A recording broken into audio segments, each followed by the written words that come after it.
Hey, you, welcome to the Good, the Bad, and the Sequel podcast. And this week we're interviewing director, writer, producer Brian Yuzna. You know Brian's work from Reanimator, Bride of Re-Animator, Society, From Beyond, Night of the Living Dead 3, and so much more. Brian was such a blast to talk to because his background in film was that he was just a fan. He liked going to the movie theaters as a kid, had no idea what went into it until later in life. Man, his stories are so great. I love directors because they are storytellers. Him and the great Sam Furstenberg, their interviews are just so in depth. They know how to tell a story, and maybe that's why they were great directors when you look at the films that they've done over the years. So do me a favor before I start this amazing interview that you're going to love. So many behind the scenes. I've watched a lot of things on Society, which is such a classic. You know, when you hear it from Brian himself, the movie just didn't make it here in the States, but it had great buzz in England just based on, you know, what the movie was about. You know, in this country, we don't really know about like class systems as much in England, so they got that in the movie Society.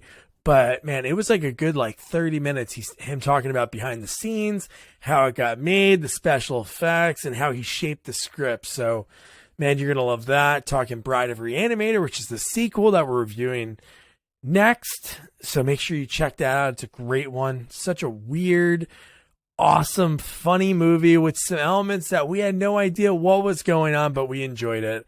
But do me a favor, please subscribe. So it's right here or on this side. I don't know. I'm not too good at that. And also check out our website, sequelsonly.com. More interviews, more sequel reviews, and so much more. So without further ado, here is the amazing Brian Yuzna. You've got the good background. I do. That's like green screen stuff. That's what I should have. I should have like a background that's like animated or something. Yeah, but you know what? Given your style of directing and what was in your movies, that era was more like it is what you're seeing is what you're seeing. It wasn't. No, what you're seeing is what you get, dude. Right. Yeah. Man, this is going to be so much fun. I've been such a fan, like growing up. I'm sure a ton of people say the same thing to you, but growing up, I loved horror. They had like one of those mom and pop video stores in Jersey where I grew up. Absolutely. And it'd be like, my dad would give me a couple bucks every day in the summer or every Friday night. We go rent movies, and me and my buddy, we went through like every horror movie one summer, just like as much as we can ingest. And like, nowadays, everyone that was there, right? Yes, exactly. And but now some of them are not good, but all of them are interesting. They're all watchable. That's what I love about 80s, 90s movies. But yeah, I remember when I'd go to Blockbuster and go to the horror section, I'd go through them, and I remember there was one called Mortuary. And I always look and I wouldn't rent it. I think John Beekler did the effects or something. Really? And eventually I watched it. But it was one of the ones that I always passed by, you know. You kind of go, I need a reason to see this, you know. There was an art to it because sometimes you'd be duped by the movie cover. And you know what was great about back then? I know I sound like I'm dating myself. I guess I am. But if my dad let me rent a movie, we were watching that movie no matter what. Even if we watched the first 10 minutes and it wasn't good, now it's like, all right, go to the next one. Go to the next one, because you can't do that. Yeah. And there's so much there, you know, there's so many things. What I do these days, well, not for horror, but in general, is I watch the Criterion channel. Which, okay. I don't know if you know that one. Yeah. Yeah. And they curate. So they'll have, like last month they had neo-noirs. Nice. And they'll have like 20 movies. I mean, they have a ton of stuff, but you need a reason to watch something. Yeah. That's why they say leaving August 1st, you know. Oh, I got to watch it. And you know, I watched generally I've always seen at least half of them and of anything. And but you know, I watched a bunch of movies I'd always heard of. I'd always remember the title, and I hadn't seen. And then I watched it, And it's very, very it's satisfying. You find stuff and you go, wow, I never saw this. There was one called Across 110th Street. I'd never heard of that movie. Wow. It's like a crime, it's a crime thing in Harlem. And you watch it and go, that's one I've never even heard of, and it was good. Wow. When was that so from? there's What something era? about curating. Pardon? It's all these things are like 60s and 70s. It's cool. Well, not even that. They can go to the night. It's called, they label it now neo-noir. I don't know if you're into noir movies. Yeah. Which is basically those movies from post-World War II in which kind of everybody's bad. Yeah. It's interesting because it paralleled there's always like the men and their wives and their girlfriends and the boss, they're all like homicidal, right? Everybody's going to undo. In neo-noirs, there's always gangsters or people that have been in prison or out, or, it's like Maltese Falcon is neo-noir. Oh, okay. Not neo-noir, that's noir, Yeah. right? So neo-noir is when you get to like Chinatown, right? Or in my book, like The Big Lebowski. That's neo-noir. That's like a Philip Marlowe story, kind of more contemporary. But and it's movies like Cotton Comes to Harlem, these kind of, back in the early 70s and late 60s, we had these like blaxploitation movies. Yeah. Some of them were more blaxploitation, like Blackula or something, or Superfly, right? And then some of them tried to be more mainstream, but you still got this kind of dynamic of African Americans involved in. Generally, they were in New York, right? Yeah. But these are they're very really interesting. And Chinatown, I mean, that's a great neo-noir picture. Now this month it's John Huston pictures. Oh yes, my so buddy. He's done some great stuff. Yeah, an actor that I'm helping write in a book. This actor Larry Henkin, he had a good story when he auditioned for John on Annie. It was like probably one of his last movies. Yeah, I can't believe that John Huston directed Annie. I saw that up there. I went, really? I know. The Maltese Falcon, the Treasure of the Sierra Madre, the Under the Volcano, the Night of the Iguana. Annie? Really? It's like if you told me that he directed The Wizard of Oz.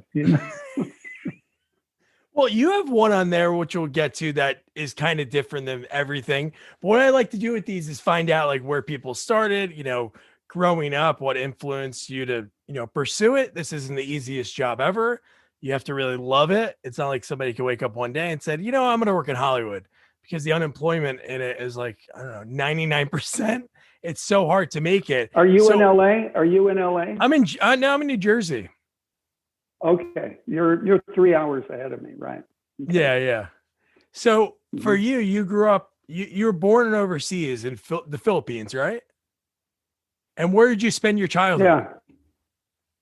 Well, I'll put it this way. When I went to high school, when I was 14, when I started the 9th grade, I was living in my 5th country.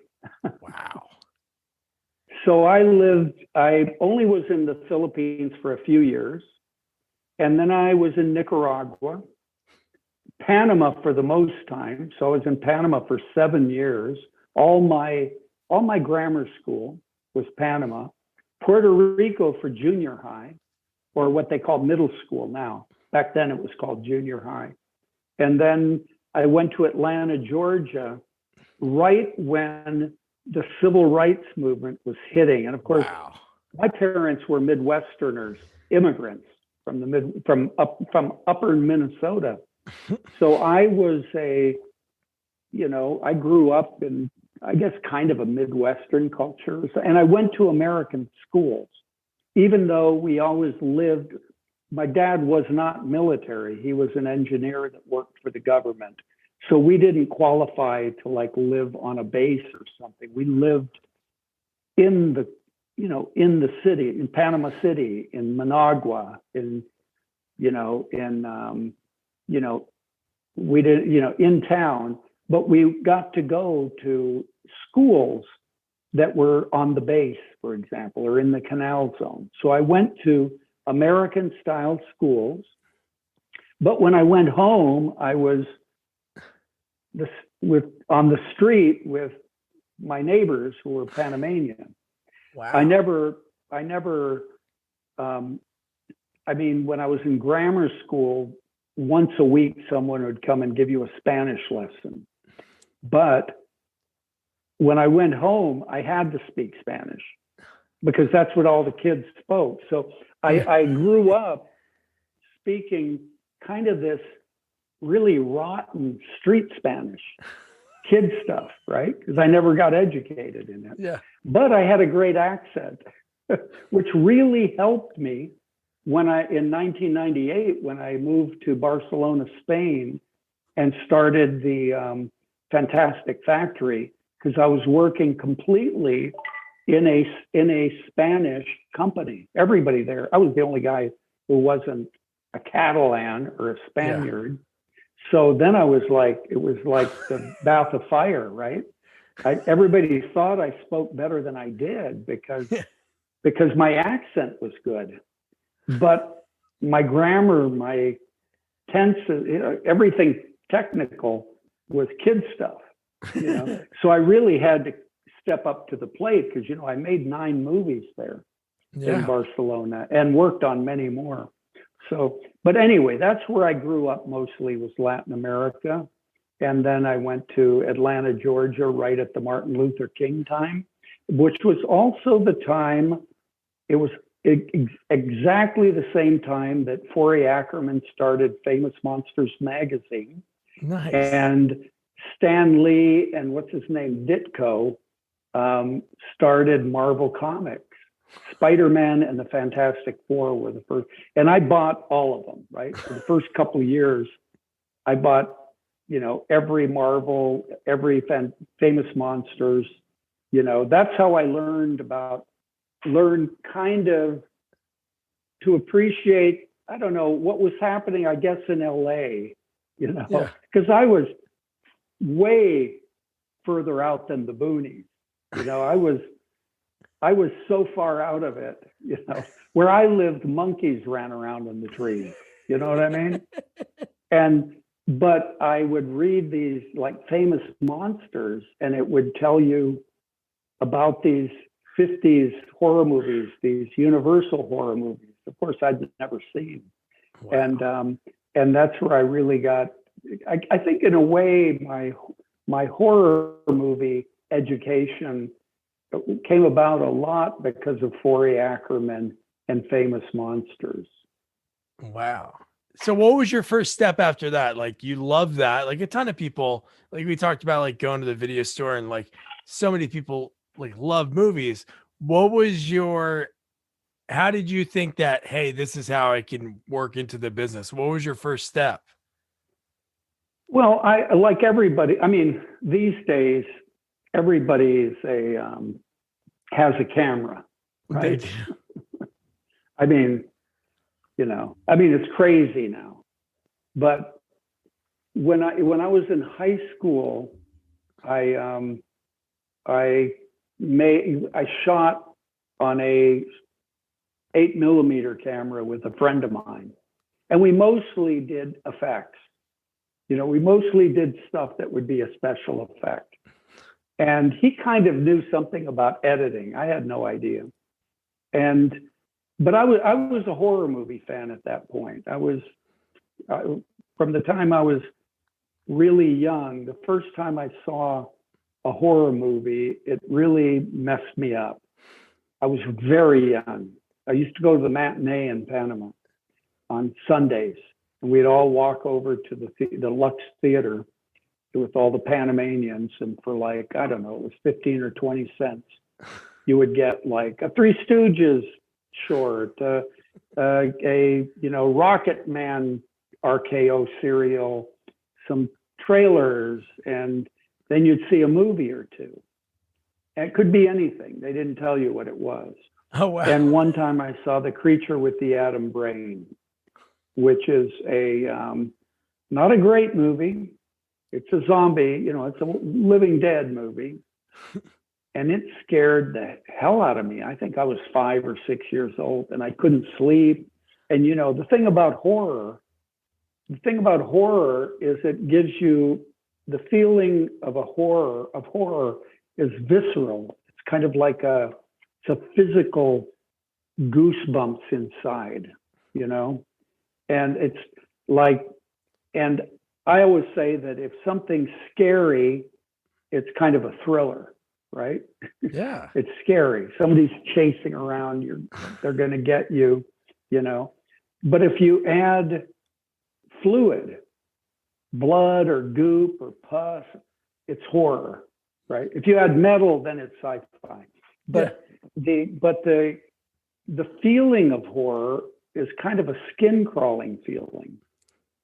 And I don't know why it attracted me, because I just became, then I saw like the Seventh Voyage of Sinbad, the Ray Harryhausen stuff. Yeah. Which still actually, that is a very good movie. And it had a scene in it with where this woman is put into an urn with a snake, and the magician breaks the urn, and she's a snake woman, which was very disturbing to me, almost more disturbing than the skeleton with the sword. Yeah. For my nightmares, because it had a sexual component, and really horror generally is basically sex and death. And that's, I think, why adolescents really like it. Almost every adolescent connects with horror movies. Once you get into your 20s or late teens and 20s, you're not that interested. And certainly later, horror is like not paying your mortgage or something. But some people, like me, are horror fans their whole life. Oh, yeah. Of course, I made it my business. Yeah. I made it but I think even if I had never gone into it and never made it my business, I would still be a fan. I would still have an interest in it. And I'm not sure why that is, why some people are more inclined or not. I mean, when I was in even grammar school, I was reading tons of fairy tales and fantasy things and ghost stories. And, I would, when I go camping in my Boy Scout thing and they'd tell a ghost story, you couldn't go back to your tent because you're too scared, And the first comics I ever bought were horror comics. Even when I was like 6 years old and I'd get a dime, I'd buy a comic and it'd be a horror comic. And it was like circling back to the film Noir, in the EC horror comics, like Tales from the Crypt and stuff, everybody was always going to kill everybody else. Yeah.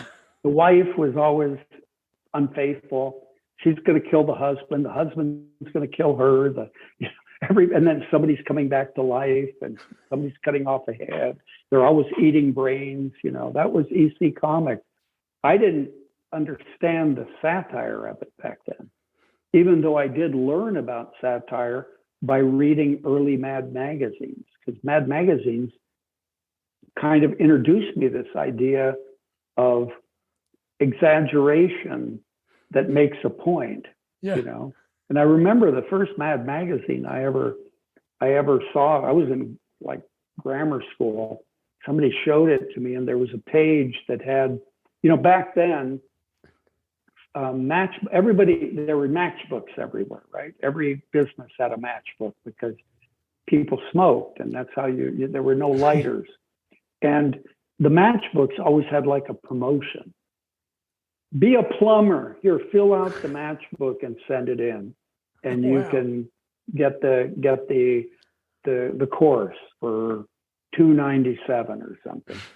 And so matchbooks advertised everything. And so this Mad Magazine page was like matchbooks for like, be a robber, be a bank robber, be a stick-up man. And I read it. I must have been in second or third grade, and I was like, how could they do this? This is terrible, right? And it took me a little while to realize, no, that's satire. And satire became a big part of my life because I realized that satire, in a way, it's kind of like when you mix two opposing elements, try to keep two opposing ideas in your mind at one time, it becomes satirical. Of course, danger is it can become cynical. And cynicism is not a great place to be. But the idea of satire, and I think that affected me my whole life, because even in all the movies that I've done, generally I have a sense of satire in them without making it forward. I don't want it to be, but there's a sense that if you exaggerate things and put them together in a kind of illogical way, or logical but illogical, there's sometimes a greater truth to be found. In a way, you get a better understanding, because things really don't kind of lay out as comfortably or as we'd like. So anyway, I think that was a lot of where my how I approached things.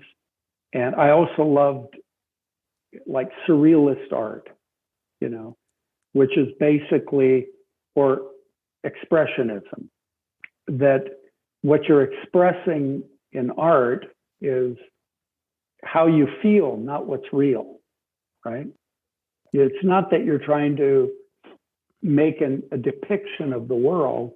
You're trying to make a depiction about how you feel of the world. And I think that's what a lot of film noir did, with all the shadows and it gives you a feeling for this kind of idea that post World War II, the U.S. was the good guys. We were the kings of the world. The Germans were terrible. The Japanese were terrible. The fascists were terrible. The communists are terrible, but Americans are good.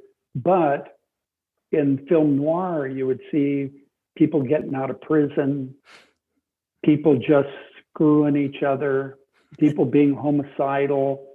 And in a way, it probably reflected a real reality, which is that a lot of people are not living on the straight and narrow. Yeah. Sometimes because circumstances force them to, like Les Miserables or something. It forces them to make a crime to just support themselves. Yeah. And then there's other people who are just somehow bad. I don't know. Yeah. They just decide that they're going to be bad guys. You probably met them when you were even in junior high. There's some kids, they just want to be bad kids. Yeah. Maybe their parents beat them. Maybe they were abused as children, or maybe not. Maybe, who knows where this stuff comes from. But I think that the horror movies for me were very expressionistic. They're not real. They were never, it wasn't about realism. It was, when you look at the like, I would say the horror genre, maybe as we express it, maybe it started with the universal horror movies of the 30s, the Frankenstein, Dracula, Wolfman. And you look at the world of Frankenstein or Bride of Frankenstein, this is some world that is, it doesn't exist anywhere, right? It's like it's like a Disneyland of Gothic, Transylvania or something. But, the James Whale movies, the distortions of the sets, it's almost like the Cabinet of Dr. Caligari or something. And for me, when I really started getting serious about movies, I watched every silent movie I possibly could and read a book along the same way. And I just found that the old silent movies, the Fritz Lang especially, God, Metropolis and the Siegfried, and these 20s, the movies in the 20s, the sets were incredible. They were so distorted, and they really tried to, there was a kind of a storytelling that was really cinematic. And I think that the best horror movies kind of bend our idea of reality that way. And for me, they should always be thrillingly entertaining. Yeah. Even if it's something quite realistic as like Rosemary's Baby, right? Which is really good, but they do show the devil. You do actually see the devil rape somebody, but but then you've got stuff that is much more extreme. Certainly the first movie I produced that Stuart Gordon directed, Reanimator. Yeah. I mean, come on, how realistic is that?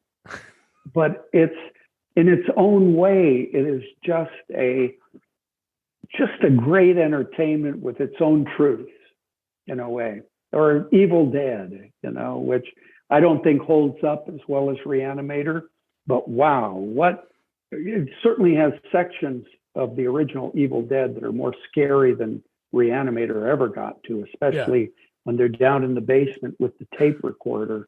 I mean, that's Lovecraft. They didn't call it, but wow, that is scary. But then it goes into delirious, crazy comedy with the stop motion and the claymation. I mean, that's entertaining. That's horror. That's the fun. For me, that's what I love about horror. I'm not so big on like a, horror that is like, let's depict torture as I know. as detailedly as we can. I see horror more like a theme park ride. It's more like you're getting a vertiginous thrill, but you're safe.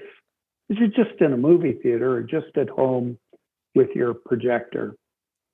Yeah, no, I agree with you. I think like you're talking about like the evoking emotions, like the first horror movie that I saw was like around the same age. I was like 5 or 6 and I saw Nightmare on Elm Street, and I saw that and I was so freaked out. I couldn't sleep and I was really that scared. Well, you saw your first horror movie is a lot better than the one I saw. Nightmare on Elm Street is really good. I mean, I saw it when I was already in the movie business, and I saw it at a film market in Milan, Italy. And when I saw that movie, I went, wow, that's a horror movie. That is a great movie. And it is as macabre. I mean, the scene when he's in the alley and his arm stretches, and it's just a mechanical effect. I mean, it's not sophisticated. Oh my God, that's horror. Oh, and the fact that they thought what Wes, when they did it, everybody was like, it looks so silly, but when they watched it back, like how great that looks.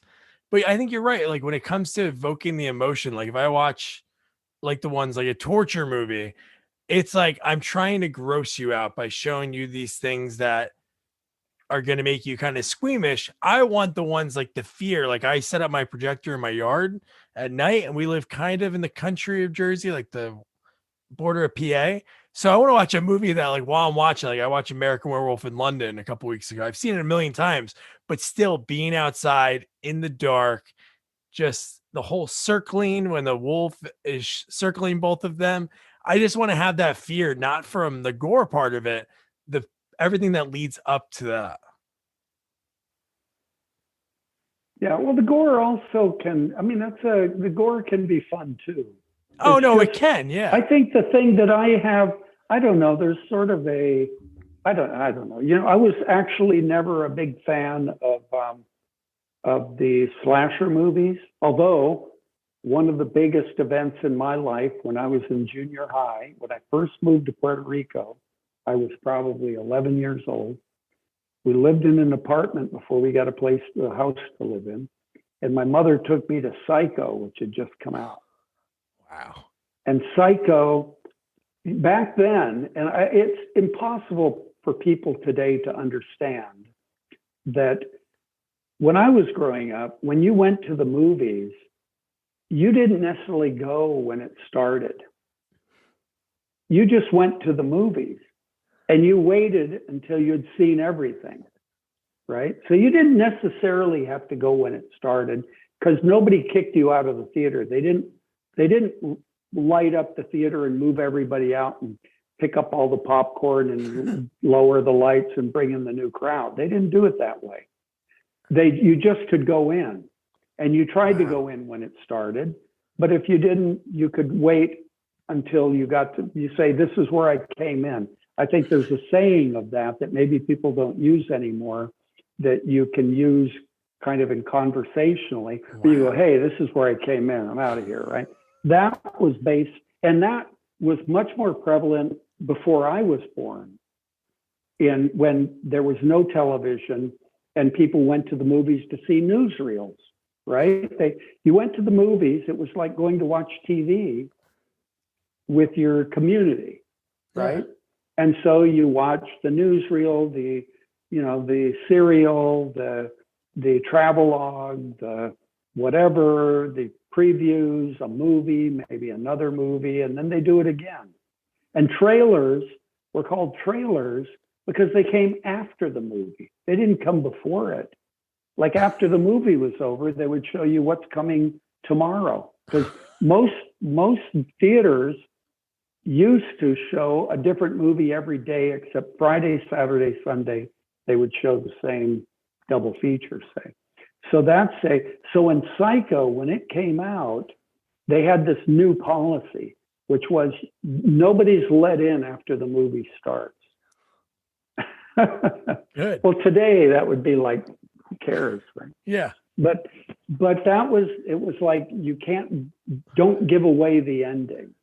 Because of course the trick in Psycho is Norman is his mother. Yeah. And I'm sure for sophisticated adults, they kind of figured that out. But man, for an 11-year-old kid, it was a shock to me, It was shocking. I'd never seen a toilet on screen. Psycho's the first Hollywood movie that showed a toilet. Really? Remember when she gets killed in the bathroom, in the shower, he flushes everything down. They never showed toilets. Wow. I mean, it's hard for people today to imagine what things were like. So, but that's also the problem with watching any movie outside of its era. It's very difficult to watch movies from the 20s, 30s, 40s. Jesus Christ. When I watched Frankenstein, it was in the 60s on TV, right? And so Frankenstein was made in the 30s. What does that mean? It was 30 years old. 30 years ago, yeah, we were making Reanimator. Yeah. It's like Frankenstein. Yeah. Or more than that. It's 40 years ago. What am I talking about? Yes. Well, it's 30 years six? ago was Return of the Living Dead. Yeah, 30 years ago, Return of the Living, and then Return of the Living Dead 3. Yeah, the original Return of the Living Dead was with Reanimator, which I think Return of the Living Dead, Reanimator, and Evil Dead all came out sort of in that same period, and they were, I think, they were the movies of that era, or for horror movies, for horror, because Return of the Living Dead, come on. Yeah. That's Dan O'Bannon's the guy that showed everybody how to make an EC comic, how to make a horror comic from the 50s on screen. Before that, it was like Creep Show. Oh, we'll make it a comic because we'll show comic frames. We'll make like these, primary colors, and everything's got to be a spare, empty frame because That's the way the comic books, except for Marvel, used to look. But Dan O'Bannon said, no, you know what EC Comics is about? Eating brains. It's zombies. It's fleshy. Without Return of the Living Dead, there'd be no Tales from the Crypt. Joel Silver didn't invent that. He just took it from Dan O'Bannon. So, Brian, how did you get to? So, you're talking about you and your buddy with your camera that you had, your 8mm. So, how many years after that was when you? I think you had did you have a Bolex camera? Is that what you shot self-portrait in brains? A Bolex, yeah. Okay. Well, I never thought that when I went to college, I studied religion and art. And I didn't know what I was going to do. And plus, I went to college in 1967, which was probably the worst time to ever go to college, right? Yeah. Because it was like the summer of love. It was the burst, the counterculture. It was the revolution. It was kind of riots in the streets, the civil rights movement, the Black Panthers, Woodstock and Altamont. And it was all this, seemed like it's a little similar to today in that it felt like the whole country was just going to fall apart. The difference then was there was a generation, they used to call it the generation gap, because they were sending all the 18-year-olds to Vietnam. Yeah. And a bunch of them were getting killed. And there was a whole, I guess what they called the me generation, which I guess now you call it the baby boomers. But it was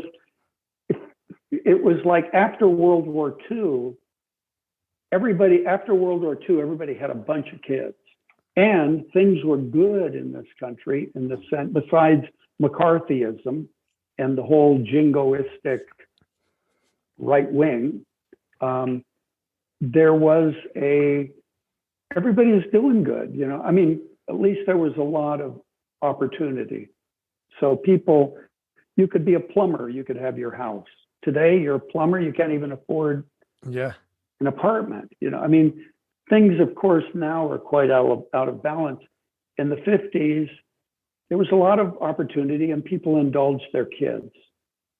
And I was one of those kids, although I was one of 6 kids, so it's not like my dad made that much money as an engineer, but life was okay. You could go to college. You could live in a split level house, in Atlanta, Georgia. But the problem was but what was happening in California was LSD, rock and roll, free love, not free sex. Although, as one good friend of mine on a commune once said, because he was kind of a portly fellow, he said, it's free love for everybody but us fat guys, which I think everybody can relate to, right? It's everything ends up being the same. But they, back then, man, Timothy Leary was saying, turn on, tune in, and drop out. Well, turn on meant take drugs, take LSD, tune in, and then get out of society because the revolution is coming. Well, unfortunately, I bought into that.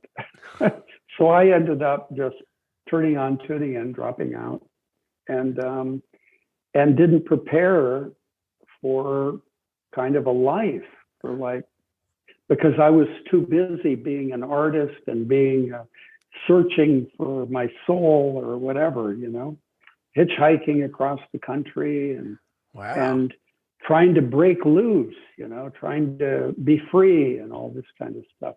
And then, of course, the revolution never happened. That was the big disappointment. And all of a sudden, you actually had to make a living still. And so then I started like being a carpenter, because where I ended up living in North Carolina because my brother went to Duke University. I had gone to school in Kalamazoo, Michigan. And then I went down and I'd visited my brother at Duke, even when I was in high school in Durham, North Carolina. And so finally, I ended up going down there and ended up living in the country, because at that time, or at least where my antenna were going, was you got to go back to the land, you know. Of course, I'm being very kind of satirical here, or at least I'm looking at myself in a very kind of askance. Yeah. But I went and rented a house out in the country that didn't even have a bathroom, you know. It had a sink, but you had to go in the field. You had to make yourself a little a outhouse to go to the bathroom, you know. But it was on the same dirt road as a commune, a political commune. And so then that was my neighborhood. And then there was a bunch of communes around there. And so you lived in this totally fantasy world of like the revolution's coming, and let's just raise goats and take a lot of drugs and, you know, play music. And so it was like in no way preparing for life at all. But on the other hand, I had, when I started realizing I had to make a living, one of the things I was always into was art. And so I started getting back into that. And I actually had an art supply store, and I sold art supplies to the school. I also worked as a carpenter, and then started making, like I'd go in with friends and we'd build a spec house. And, oh, nice. And that, so I just started, however I could make any money, right? I would do it. I even had an interest in a beer joint, a bar in the college town, you know, wow, where you bring in bands and you're basically selling beer, and sandwich shop by the dorm, you know. And so I had arts say, I would have a exhibition, and some people would buy a painting, you know, whatever. But with that art kind of I was always into art, you know, drawing and that stuff. And I was doing photography. I had a dark room, and I had a camera, but I was doing it all kind of from an art. At one point, I just wanted to be an artist, and until I went up to, back in those days, this was the late 70s. I went to Soho in New York, nice, which was sort of this newly named area where artists went. Yeah. And I was just so turned off by the whole scene that I went, man, I don't know, this doesn't work for me. It just seems, what's the value of this, right? Whereas with movies, I thought, somebody pays to go to a movie, that's the value, I get it, you know? I guess I could have looked that way at a piece of art, but I didn't quite see it. But at one point, I ended up with a Bolex camera, 16 millimeter wind up Bolex that had 3 lenses on it. Well, a wind up Bolex means there's no battery in it. You wind up the spring and it'll run 100 feet of film. There's 3 lenses in the front, so you don't have to like bring in a lens. And it's 100 feet of film. It's like about a minute or two. And I decided I had gotten a VCR. The reason that the Bolexes were available was because video cameras had just become portable. And all the news channels used to shoot on 16 millimeter Bolexes when they'd run out to the streets to see the accident or whatever. And of course, they'd have to have sound separate. It didn't, of course, record sound. Well, once video cameras came in, there was no, it was like, get rid of these Bolexes. We don't have to go to the lab. Yeah. Right? So they were dumping them. So you could pick one up for nothing. They were worthless now. And so I got one. And then I decided a friend of mine who was kind of a poet in Northern California, unfortunately died. And I ended up with this short story he had written. And so I thought, well, and I had gotten a VCR. I was like an early adopter. So I bought a Betamax, because that was the first one that was out. And back then, a Betamax, which is basically it's VHS and Betamax is like Apple and you know, PC, Samsung or something. Yeah. The better Betamax is always the best system of videotape or of quarter-inch videotape, but of course they licensed VHS to everybody. Sony invented both. But because they let anybody take VHS, they kept Betamax. Well, VHS outstripped it. Just like Apple is like Beta, in some ways better, but Android, anybody can write for. You can do anything with Android. You can start your own Android machine, you know, your computer.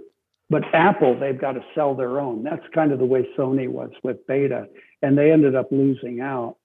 But it is a better system. But I remember trying to buy a tape for it, and you couldn't find any. And the first tape I ever bought, $80. I'm talking about the late 70s. So imagine what that's worth now. Yeah. For all they had was porno. And it was a porno movie, but it was back in the 70s after Deep Throat, there was this idea that porno was going to be mainstream. And I know it's hard for people to imagine today because they have a different idea of what porno is, or explicit sex in the movie. But they were trying to make real movies that had explicit penetrative sex, right? And so I remember the first one I bought was, I think it was called The Opening of Misty Beethoven. So this is a big budget porno movie with very explicit sex in it. Cost me $80. And I took it home and I got all my friends to come and we watched. It was like, look what I can put on my TV. Of course, the TVs were like 19 inch. Yeah. You know, it's not like you had these 5-foot televisions, you know. But anyway, this was, and when I got that Betamax, I then figured out that you could buy a blank tape for $20, which is a lot of money back then, which would give you 90 minutes of blank tape. And then you could record off the air, because all television back then, it wasn't cable. You just had a antenna outside, right? Yeah. And at that time, I actually lived in a tobacco barn with my soon-to-be wife at that time.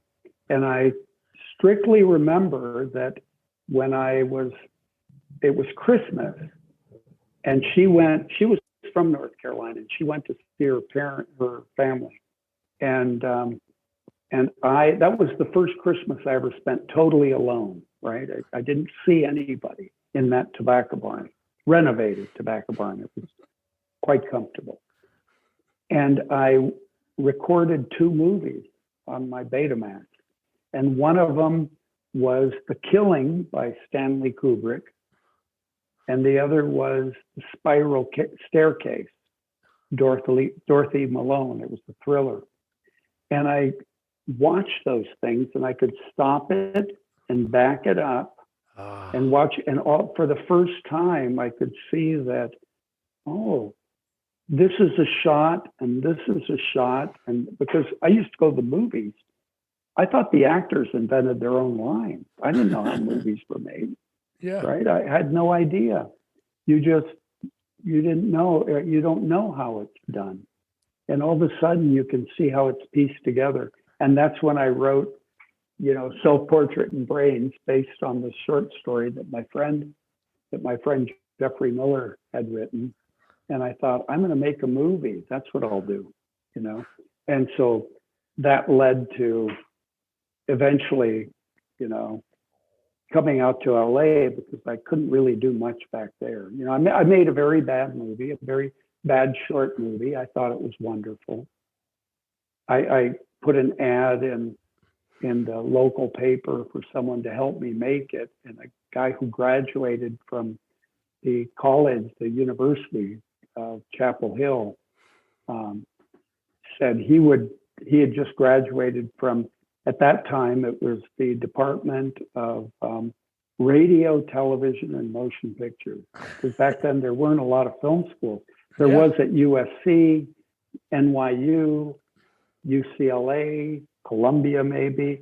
But other than that, it was mostly radio and television and motion pictures would be a department. Of course, now everybody wants to be it's all film departments, because, universities are in the business of serving their customers, and all the customers want to be directors.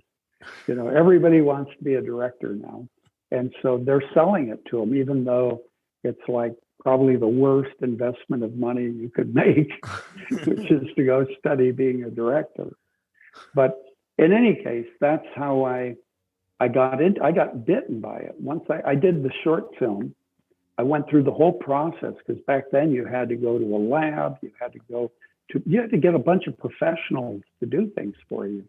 And then I put it together and I put it on a VHS and I went to show my friends. I was so proud of it. And it was like a 20-minute short, and I put it on, and for the first time, I realized it wasn't any good. Once I saw it with people who weren't involved with it, it was like heartbreaking, because they were all trying to say, that's really good. They were supportive. And yet I knew just from watching it with them, I could tell it wasn't. So like an idiot, instead of cutting and moving on and doing something new, I thought, well, I'll just make it into a feature. I'll just throw good money after bad. I think that's like a character flaw, right? When you throw good money, when you go, gee, I failed. Let me see if I can make a silk purse out of a sow's ear. No, stop and do something new. But I didn't. So I spent another, God knows how long. I would write, and the weekend I would shoot. The next week I would edit. I went up to New York and I rented this flatbed editing system. But I just got swept up in the whole process. I think a lot of people do. You start, you get Final Cut Pro, or you get After Effects, and you get on your computer and you stay up all night making a beat, or kind of doing a little editing something. And you get, it's kind of like, gee, if I could only make a living doing this, right? Yes. It's like, if you could just make a living doing it. And that's the hard part. But I had already, of course, seen that there was some advantage to working in the movies, because I had seen a movie back in the 60s by Truffaut.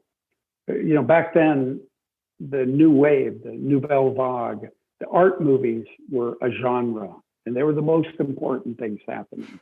It was Jules and Jim, and it was, The Seventh Seal, and it was Bergman, and it was Fellini. And when I was, in the 60s, that was it. That was like all the important movies were these foreign art movies. And I was all in on that. I bought all into it and loved them, right? But I also loved my horror.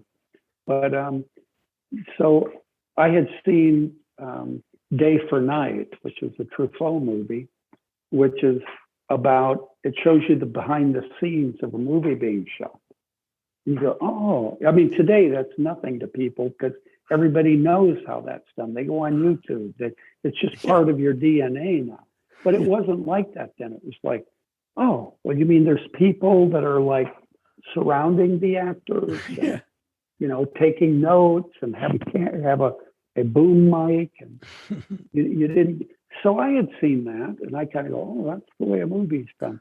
And in the mid 70s, I had gone to Colombia, the country, on vacation. I was a hippie with my girlfriend, and we went to Colombia because one reason was there was this thing called Colombian gold, which was a very high quality, well, at that time, a high quality marijuana, which of course today probably wouldn't hold up to anything. But we went to Colombia. It was like a magical place to go. And we were in, what's the name of the town that's right up on the Caribbean, Cartagena. And we were doing it on the cheap. We didn't have any money. We were backpacking and taking buses and trains. And we didn't have anything, right? But it was just, we're crossing Colombia. And we were leaving Cartagena, going to a town called Santa Marta, which is right on the border with Venezuela. And it's on the beach. It's supposed to be a very nice town. And we were taking a bus with a bunch of Colombians, you know. And as we were going out of town, they were shooting a movie. It was a big movie, a big American movie. And I could tell from what I knew, hey, they're shooting a movie there. You know, that's a movie shoot. And when we got to Santa Marta, we went to what they call a pensione, which is you get a room with a breakfast, you know. And our room was so cheap, we didn't even have a window in it, right? You know, and you know. And we went out to eat, and we went into a restaurant, open air, across from the beach, and the beach was right there. And we're eating, and all of a sudden, a couple of brand new Jeeps screech up, and these beautiful people spill out. They've got sunglasses at night. The girls are gorgeous. They're all like, they push tables together, and they're having, you know, bubbly and just having a great time. And I'm sitting there with my girl, and I'm looking, I think, I'm on vacation. They're at work. They're the movie guys, and they're having a better time than I am. And I thought, I don't know, maybe the movies is a good business. If you can have a better time than other people have on vacation when you're working, you know. So that was certainly in the back of my mind when I decided to give a go at movies. And honestly, when I came out to LA, my big goal was, hey, I didn't know anything about the business except what I got in the magazines. And I thought, maybe I could make, if I could make a living making movies. I didn't think at all in terms of the quality or any artistic percent, none of that. It was just, I liked doing that. I liked writing and shooting and editing. And I didn't edit, my editor edited, you know? It wasn't like, it's not like I wanted, today everybody wants to do everything, which is it's just really a sort of this uncomfortable event that has happened because of Bob Dylan. You know, back in the 50s, they had this big folk revival. Yeah. You know, everybody was doing, all the beatniks started doing folk music. And the idea was you would sing traditional songs. And a singer back then, Frank Sinatra, Elvis Presley, you name it, Loretta Lynn, you know, Tammy Wynette, nobody expected them to write their songs. They're not songwriters. You know, the Crystals didn't write their songs. The Ronettes didn't write their songs. You know, they sang them, they performed them. But Bob Dylan came along and he started writing his own songs, and he became the singer-songwriter. And that became the great artistic thing. So now, of course, everybody who's a singer, who's a performer, has to write their own stuff. Well, big, you know, don't want to give away the secret, but they really don't write their songs any more than they did in the 60s. It's just that it's like all the directors you see that have written their scripts, you know, you can put your name on it. Yeah. You know, and you adapt it. Every director, every singer is going to mold the song to their own, you know, to how they are going to do it. It's just that they didn't used to have to take credit for it and horn in on the royalties that the writers get, right? And there's a rule in cinema, in the movie business, or at least in the union part of it, that a producer or director has to write at least 50% of a script to get credit, which also means get the money. Yeah. Anybody else only has to write a third. Why is that? It's because a producer and a director have such a power position that they can muscle their way in. And the same thing goes, of course, with singing. And now, of course, with the modern version, you know, when I was in high school, I remember Time Magazine, which was a big deal back then, did a poll of college seniors about what is your great ambition in life. And the greatest ambition was to like write the great American novel. They all wanted to be novelists, right? In 1966. Well, today they all want to be directors of movies. They want to, but the movies they want to be directors of is the latest Marvel movie. Yeah. They want to do the great Marvel movies, or they want to do Inception, or, you know, everybody. But a director now, you make a short film and all of a sudden you're an artist. You're a great artist, right? Which is kind of absurd because you haven't mastered any craft. Yeah. But it doesn't matter because on the contract you're called the artist. And then they feel like you also shouldn't just direct it. You should write it, you should direct it, you should shoot it, you should edit it, and hopefully do the music too, right? Yeah. Then you're an artist. And so to a certain degree, we end up with a lot of movies that maybe are a little more narrow in scope than they would be if you got the best people, you got your best collaborators to do it. So this, you know, I think with movies, you've always got to look at how they're made and what the business of it is to understand why they look the way they do, which isn't to say that some people aren't really influential. Certainly, some of the movies that really influenced me were the Roger Corman, Edgar Allan Poe movies of the early 60s. You can't say those aren't Corman movies. Yeah. You know? Or the William Castle movies of the 50s were big for me. The Tingler, The House on Haunted Hill, Mr. Sardonicus, 13 Ghosts. Of course, Rob White wrote them. You never hear about him, but those are good scripts, you know. But I think we have a tendency to focus on an individual and elevate that contribution, and I think it's too bad. Not only because it diminishes the contributions of other people, but it tends to kind of egofy everything. You know, everything Exactly. has to be, you've got to have the biggest, you've got to be the guy, you've got to be the artiste. You know? No. So let's talk about some of your movies. Like we've been talking about other people's movies. So like just obviously like Reanimator.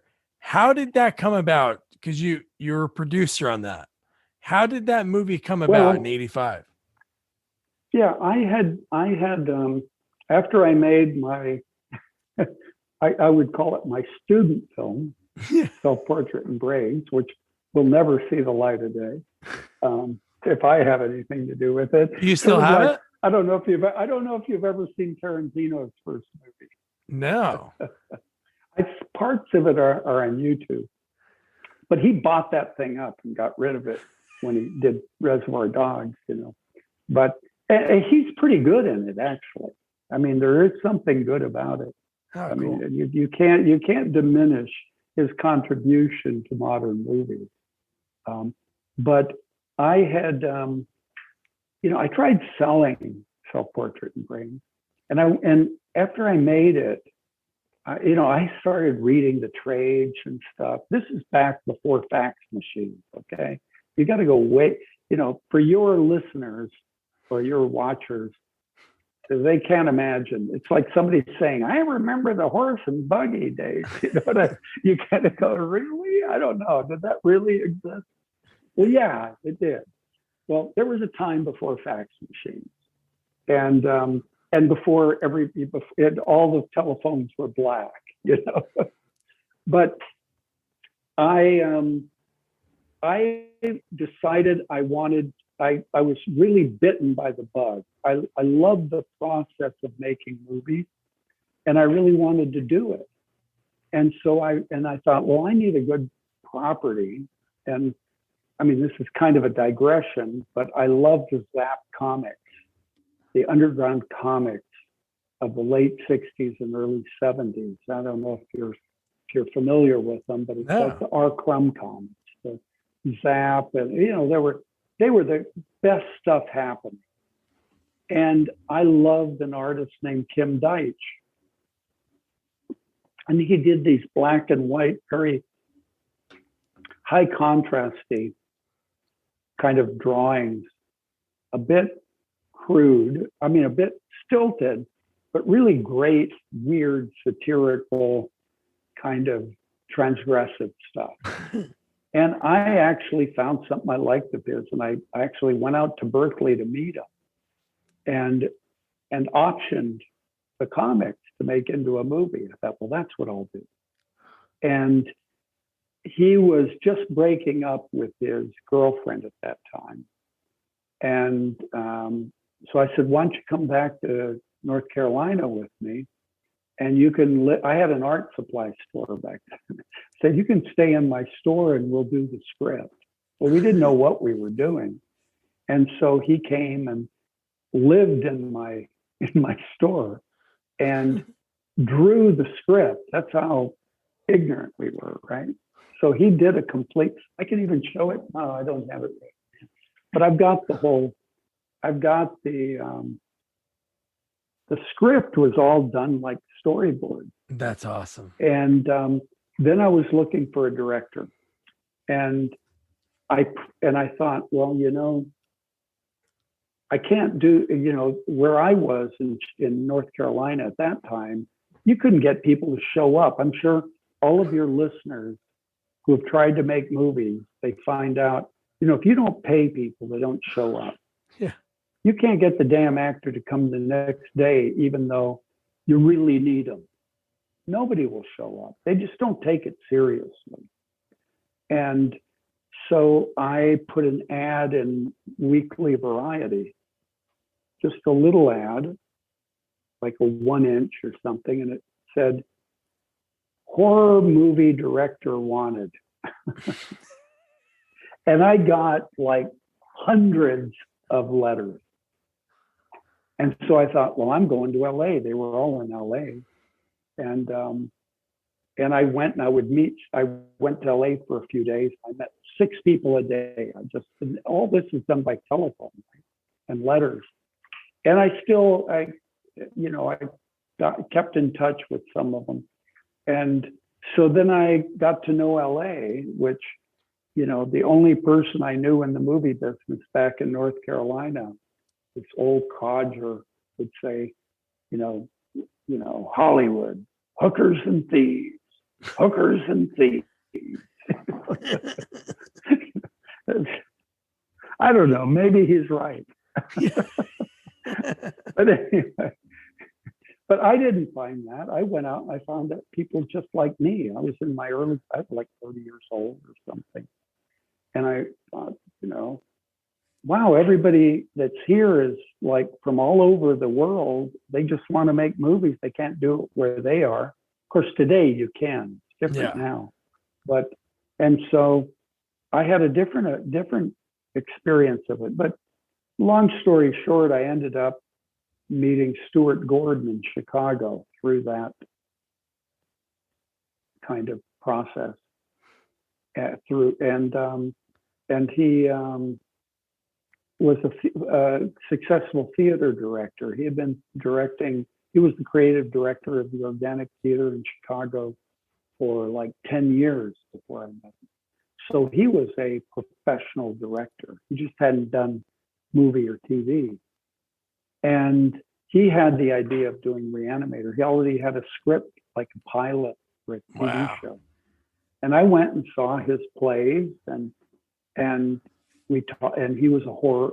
He seemed to like horror, although his writing partner Dennis Paoli told me recently. He said, Stuart and I, we could do anything, but you wanted to do horror, so we did horror. And of course, Reanimator was so successful that then you're stuck. You're right in it. Well, for me, it wasn't being stuck because that's all I really wanted to do. Yeah. But I think for Dennis and Stuart, they had a lot of other stuff they wanted to do, and they kind of got stuck because it was successful. If it hadn't been successful, they could have done all the other stuff that they love to do. So then from there, just because I don't want to take up all of your time, but I just have some questions about a bunch of the different movies. So obviously, like you said, successful. And then the next year, you reunite Jeffrey and Barbara for From Beyond, and you wrote that and produced that one. Yeah, well, after Reanimator, I won't go into the dirty details of it. There's a lot of uncomfortable stories about that. I was dealing with Empire Pictures, Charlie Band and his father Albert Band, his brother Rick Band. And Charlie was somebody who I just loved what he was doing. He just started Empire, but his father was a director, and they had grown up in Italy. And of course, I grew up in Latin America. So I think there was a certain amount of simpatico that goes from kids who are brought up as expats. Yeah. If people who are brought up outside of their country have there's a certain kind of homelessness that goes with that. And Charlie his father was already making movies.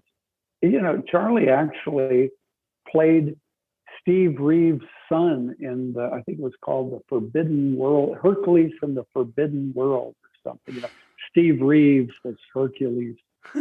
Charlie actually, when his dad directed it, and so Charlie was and is a real kind of go-getter entrepreneur, and he was making these kind of Roger Corman kind of movies.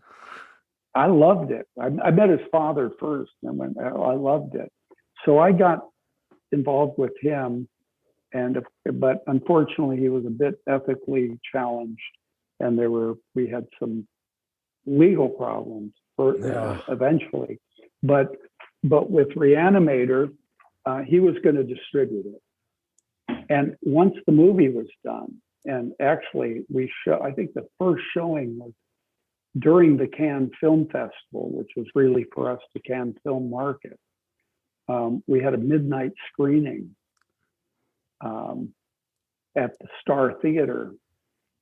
And it was such a success. It was like crazy. I thought, wow, a movie business. This is cool, And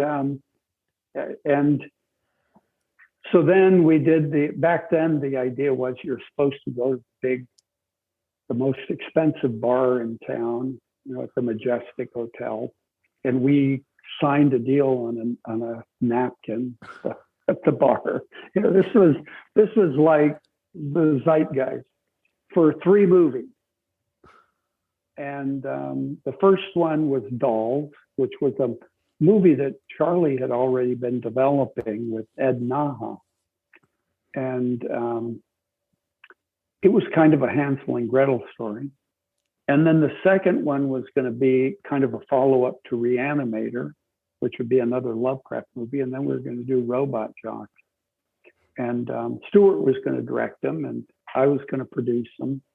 And when we went to Rome,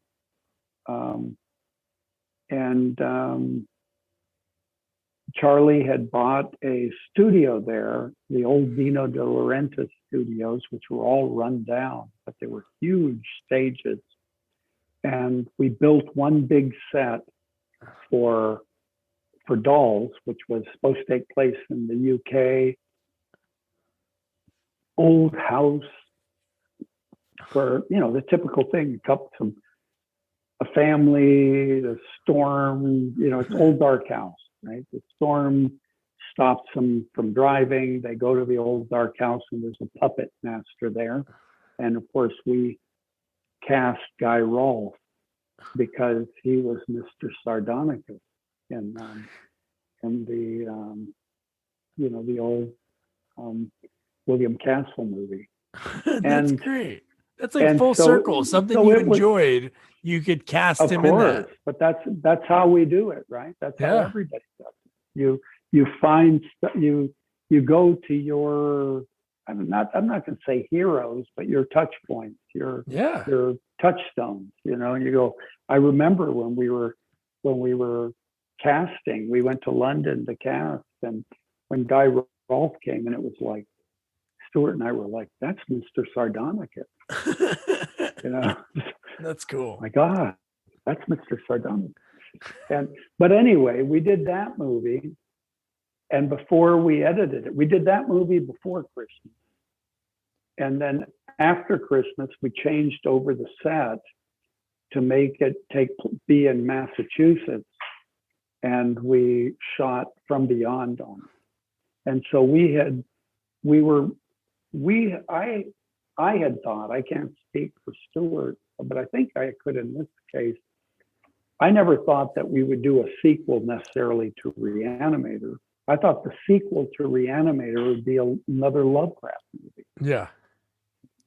I didn't understand then that sequels are really just a celebration of the first movie. I always thought when they did the sequel to Psycho, I was hugely disappointed when Norman Bates was in it. Yeah. Because I thought, no, what? You already told that one. Let's do another Psycho. Yeah. Psycho 2. This is going to be a new story. Yeah. But I didn't understand then that that's really not how it works. But anyway, I had gone to,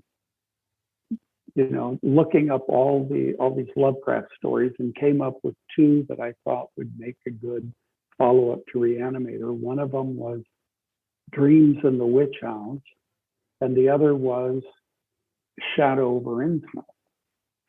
And ultimately, we chose Shadow over Innsmouth because it had the machine in it. So there was this resonator in it, which kind of gave you this sci-fi edge, which kind of opens up the audience. So it's kind of a broader audience when you put a machine in the middle of something, right? Yeah. It's not, and Dreams in the Witch House was all witchcraft, and So anyway, we went with From Beyond, and of course I wrote the first kind of pages and pretty much used up the whole story of that Lovecraft wrote before the title. So if you read the story of From Beyond, you'll see that once the main credits come on, we've already told the Lovecraft story. It's That's done, great. you know. And so we just had to make up everything else. And so, of course, we had to, you know, sucking brains out through an eye socket, and I don't know, you know, just the typical, you know, kind of all this horror stuff. Yeah. And that was our, you know, that was our second Lovecraft movie. I think the third one was Dagon, Oh, which okay. at that time during From Beyond, I had contracted Dennis Paoli to write a script for Shadow over Innsmouth. And in Shadow over Innsmouth is the fish people Lovecraft story. I think maybe arguably one of his best novellas. Really holds together. But I didn't like the title because I thought it was too vague. And so there's another short story by Lovecraft called Dagon, which is about the god. It's not even much of a story, but it's really this ancient being, god type being, that is really at the base of Shadow over Innsmouth. And so I called it Dagon because I thought that was a good horror movie name. And I thought Shadow over Innsmouth was a little too artistic or something. Yeah. But Dagon, we shot in Spain. And I think actually like in 2004 or something. And I think that is actually, I think it's maybe the best, most true adaptation of a Lovecraft story to a movie that there is. You know, I gotta check it out. I try to watch as much as I can. So the ones behind me I watch, and I just interviewed Kathleen Kinmont. So we talked Bride of Re-Animator. Really? Yeah, so we'll talk about that one second. What did she say? Well, what did she say about it? I want to know.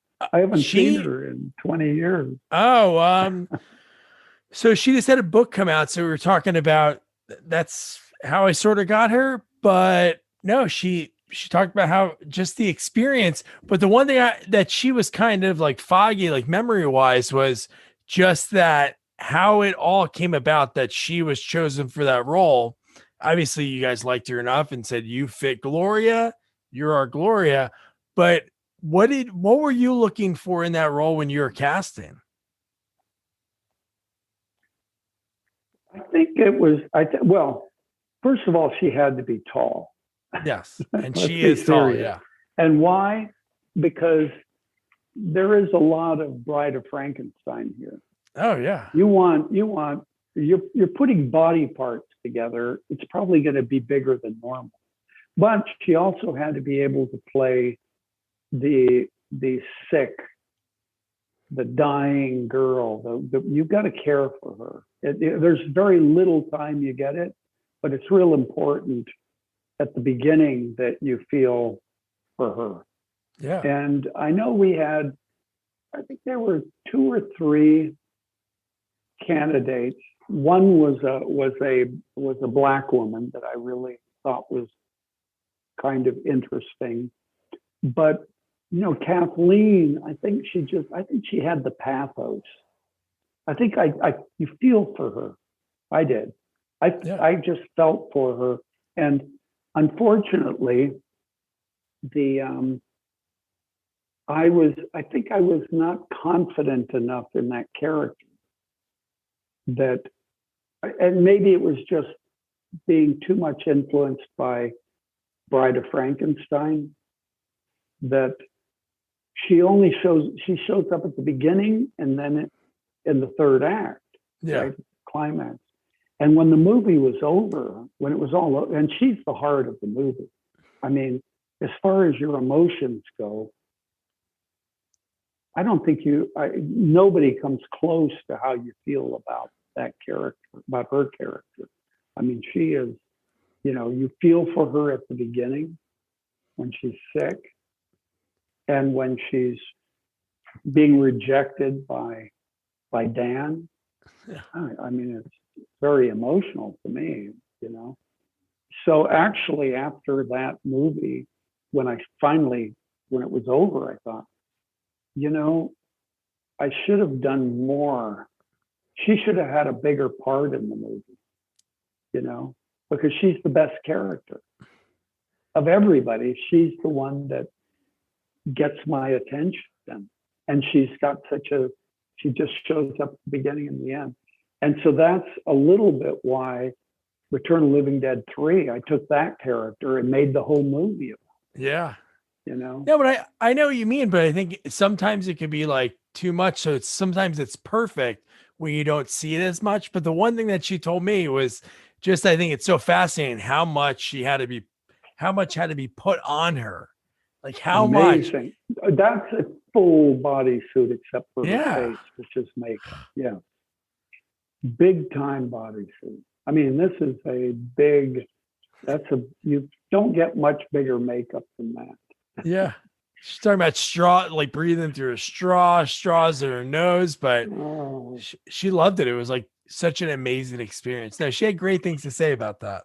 But one thing I have to talk about, because I rewatched this movie that seems like one of those movies I watch like every few years. And it was one of those like video store rentals because the poster just like makes you think like, what is this? Society. So when that poster is kind of weird. It looks like an art movie, doesn't it? No, that's what I mean. And you it just don't like, know what it could be. European art movie. Yes. But the Arrow video collector's release, that's a great art. I don't know if I saw that one online. I chose this one because that's the one I remember, but I saw. No, this is the original. This is, you know, this was made for the UK. Society, the rights to US and UK were bought by this company called Medusa Entertainment. Perfect. And they're based in London. And so they took the movie and they did a big push in London, and it was actually a success. They did a lot of promotion. It was a theatrical success. They didn't release it in the US for years. Yeah, I think 4 years, right? Here.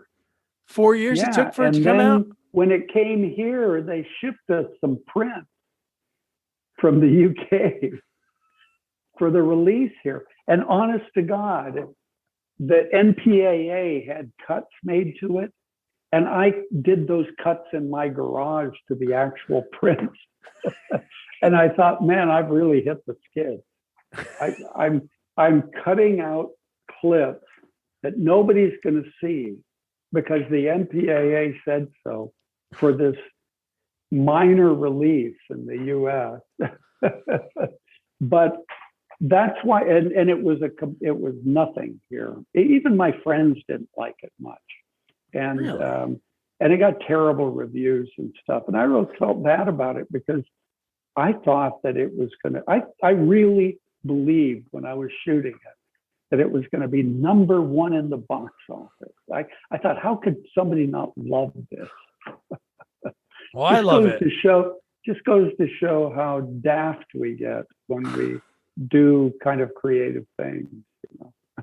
But I have to say now, like talking to you about like you're being an artist and your love of art, like the final act in this movie is like, I don't know. I guess it was I don't know how you found Screaming Mad George, if that was the first time that you worked with him, but that final act, everything in it is it's a masterpiece. I love it.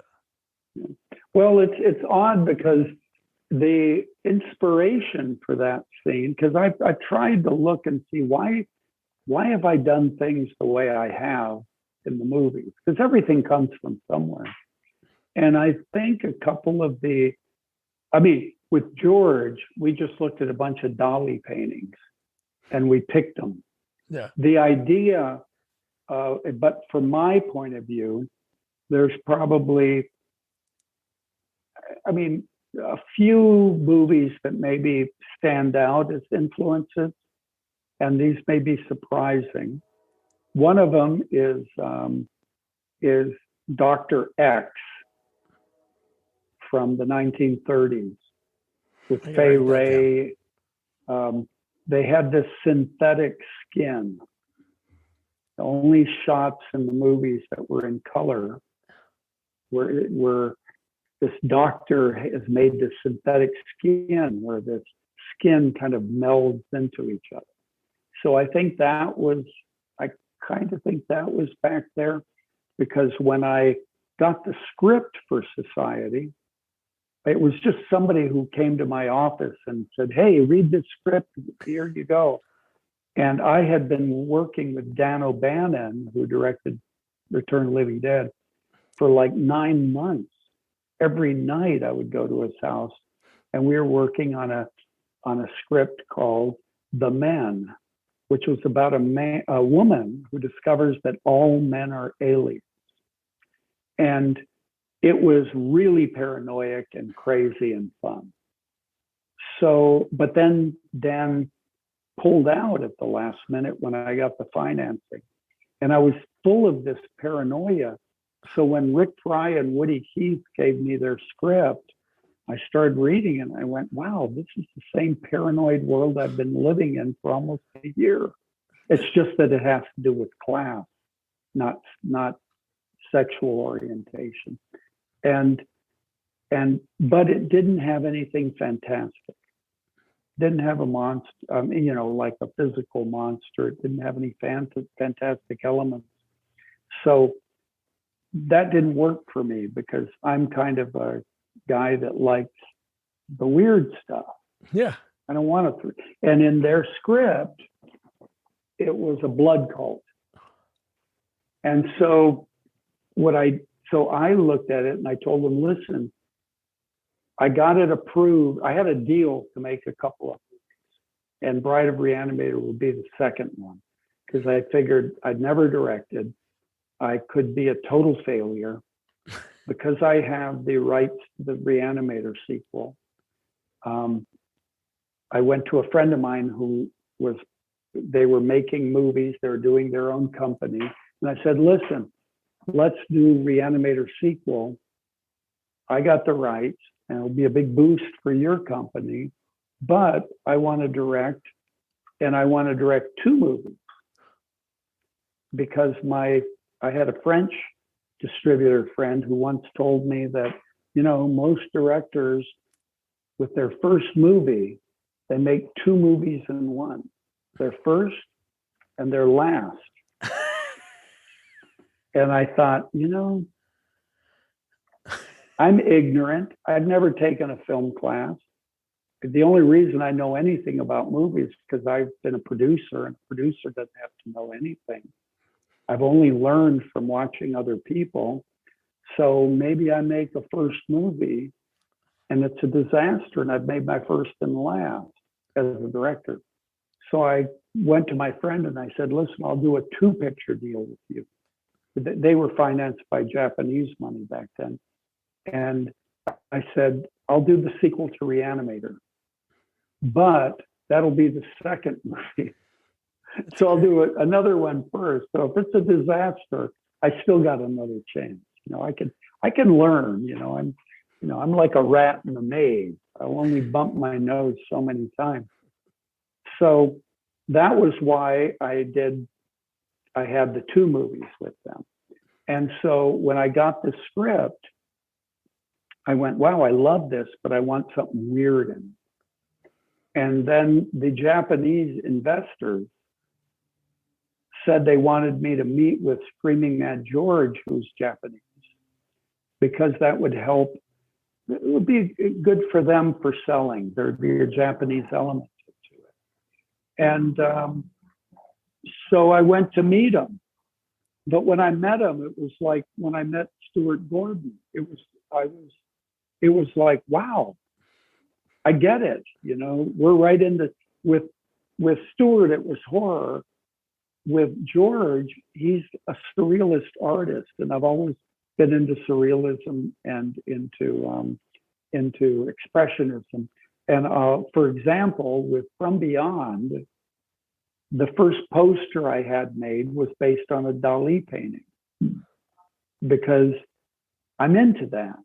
I'm into that kind of stuff, And so when I met George, we went to his place, and he had all these like optical illusion paintings, and what we call, when you see like a face in the clouds or in the trees, simulacrum. And this kind of part of the mind where things become, they go from one thing to another. And so we got along amazingly. We immediately looked at a bunch of Dolly. We immediately started designing this idea. And I had thought, when I read the script, I thought, well, I love it, but I don't like that there's no fantastic element. I want, what would I like to see? And like you said, one of your formative movies was Nightmare on Elm Street, which is a good one to have as a basis, I think, because it's definitely really great. And I thought about, and remember, it had surrealism. Yeah. When the tongue comes out of the phone, I mean, come on. I'm your That's boyfriend now, entertainment, Nancy. right? That's entertainment. And it had the macabre, and it had horror, and it was disturbing, but it was still just a teenage movie like Halloween or something. So, but anyway, I thought at that time, you had Nightmare on Elm Street, and the sequels sometimes were just showcases for these Hollywood-based rubber effects guys. So all these rubber effects guys were seeing what they could do with these methacellulose and all these new plastics. And so I remember, like George, that he was in one of the Nightmare on Elm Streets with Steve Johnson. Part 4. And he did Nick Benson. Roach Hotel, right? Yeah. Nick Benson. Yep. And who still works with, I'm still in touch with Nick. Oh, that's great. Who's in Vegas now. But it was like the first Nightmare on Elm Street is like a really classic horror movie, I think. The second, the third, when Craven came back, kind of really sort of solidified the format. And it became like it became like Friday the 13th. It was like, you're going to crank these out. Yeah. Whereas in Nightmare on Elm Street, it was, what can the effects guys do? And so we were all about, and with The Howling and American Werewolf, the what I call the rubber guys, which were basically guys from all over the country, a lot of them from New Jersey, in Hollywood, in these effects shops. And you would go to these effects shops. They'd all be wearing black shirts with like AC/DC or something, kind of some heavy metal kind of image on it. And there would be hard rock. They'd have big sound systems. And these guys I would go there and I think they only have two possible directions in their life. There's only two paths. Either they're going to be heavy metal stars, or they're going to make monsters for movies. And I'm with the monsters for movies guy. Yeah. This is, it was at that time in the 80s. I always thought somebody should write a book called Invasion of the Rubber Guys in Hollywood. Yeah. Because they created all this stuff. Of course, it began with like Dick Smith and Tom Savini, and then Baker influenced the him, great guys, and then, but there were a bunch of them, and they're still around, but now they're, I don't know, almost grandfathers.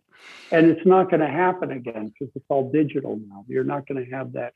But in the 80s, they were, you would go to movies just to see what these guys would come up with, And I thought that, and when I was thinking about the script of Society, I thought, well, I want a fantastic element, but what haven't I seen that I want to see?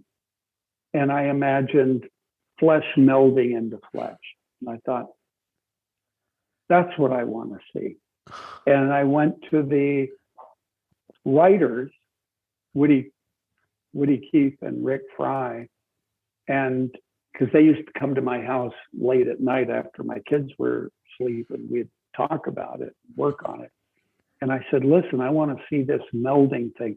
And we just kind of developed it into this idea of the shunting, and I just tried to extrapolate from their script, because actually the society, the script it's really about Woody Keith, the writer. In a surrealist world, it was his upbringing in Beverly Hills. Wow. And so it's crazy. It's way out there. It's extreme, but he's a creative guy. He's a real, out there kind of. He just has a new movie out, by the way. He produced and wrote a movie called Girl Next. Which is outright Girl Next, and it's out. I think it's on streaming right now, and I think he's doing 3 of them.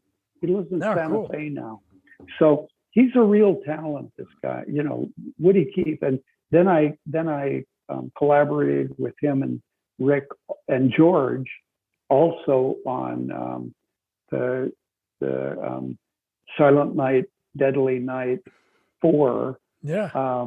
Initiation, which is really weird.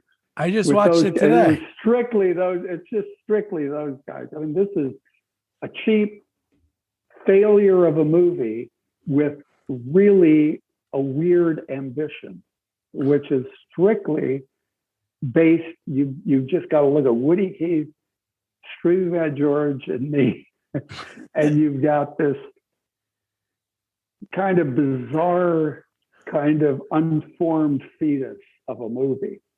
Then we also did Bride of Re-Animator. And at that time, of course, George didn't do all the effects. I had many effects companies.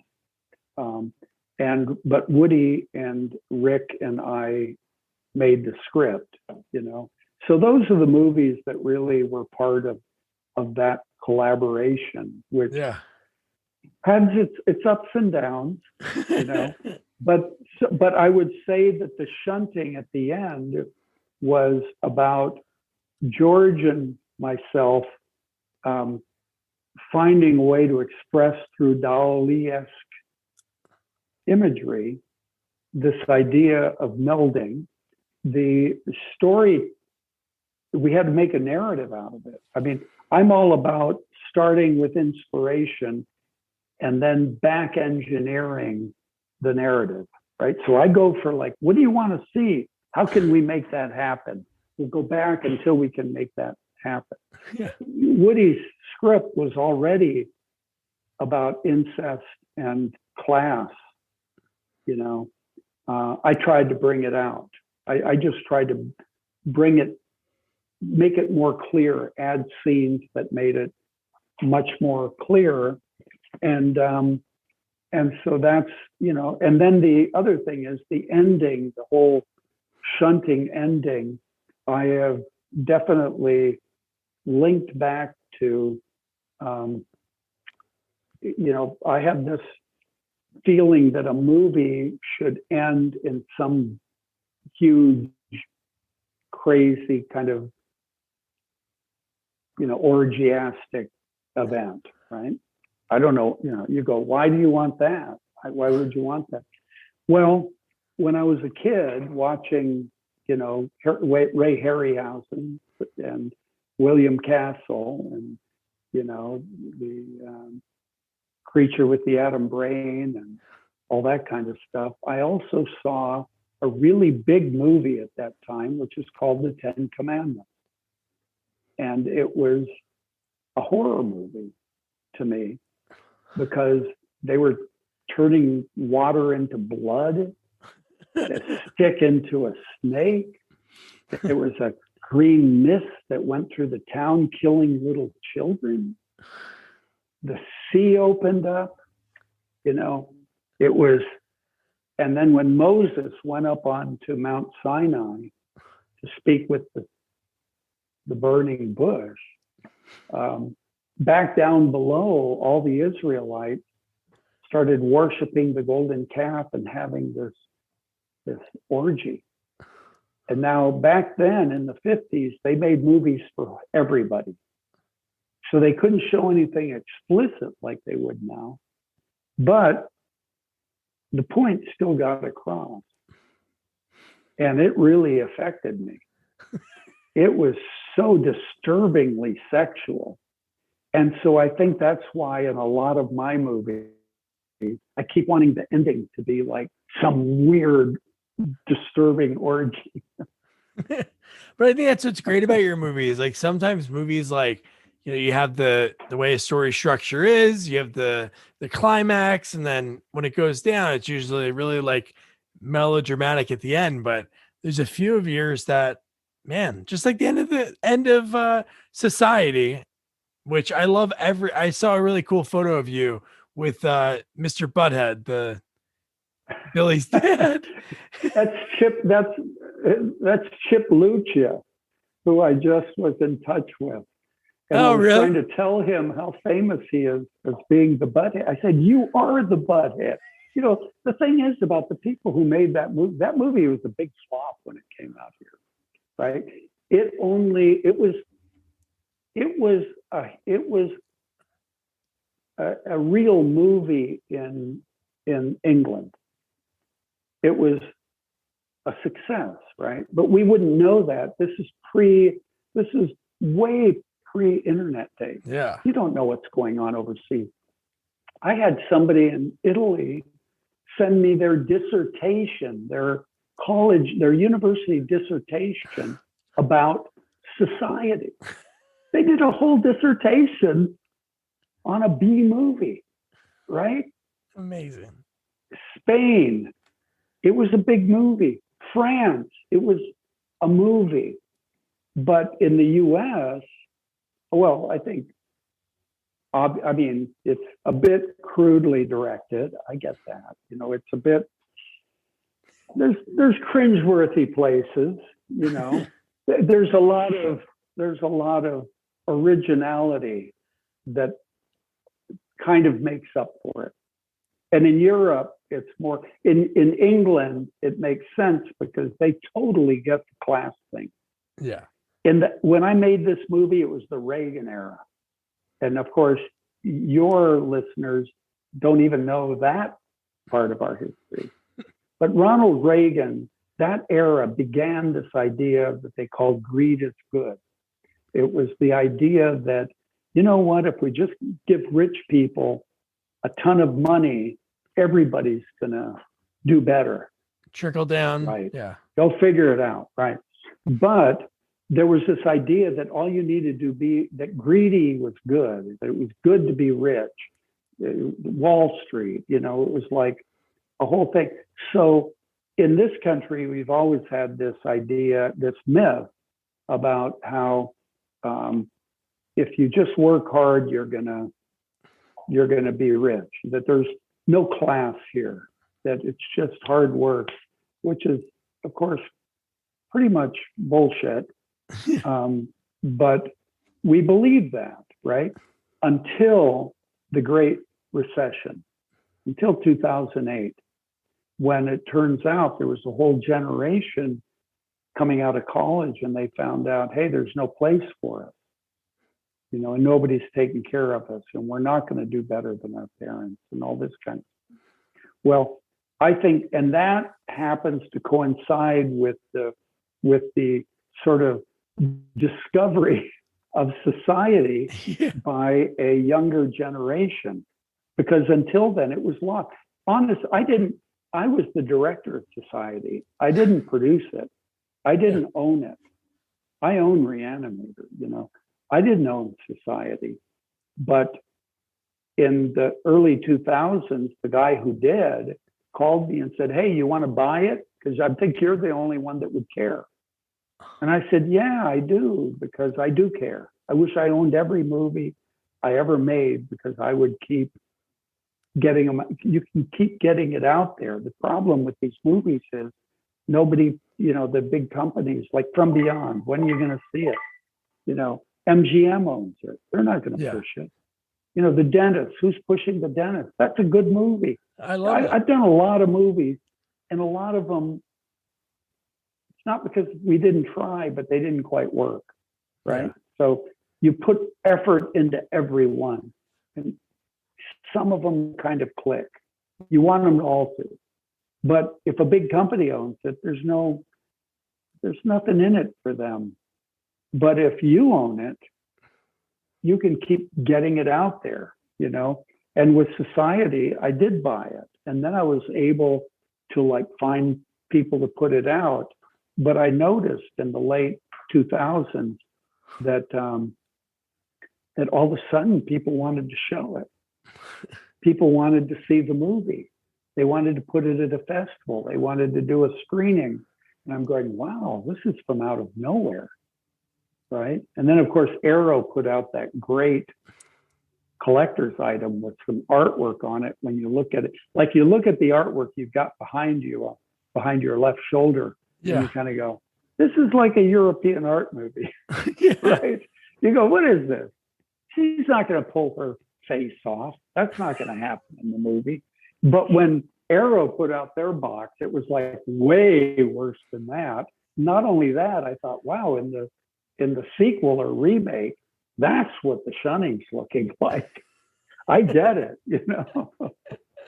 But anyway, I think there was a change. The thing about Society, the thing that was exciting about it to me was that I felt like I had a chance to create a new monster.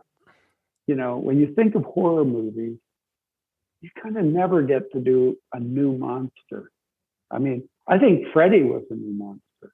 Yeah. Right. I think in Halloween, that's a new kind of monster. That kind of he's not Norman Bates. Norman Bates is maybe the first slasher, but the Halloween was different. It was kind of the boogeyman. Friday the 13th is basically Halloween with a story behind it. But Freddy, that's kind of a new monster, right?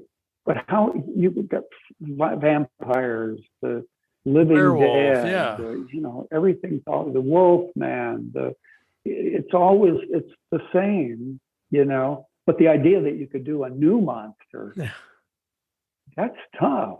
I mean, you can't do it just because you want to. You gotta, and this was an opportunity. Plus, you've got to understand that I came of age during the late 60s, the anti-war movement, the civil rights movement. The country was exploding.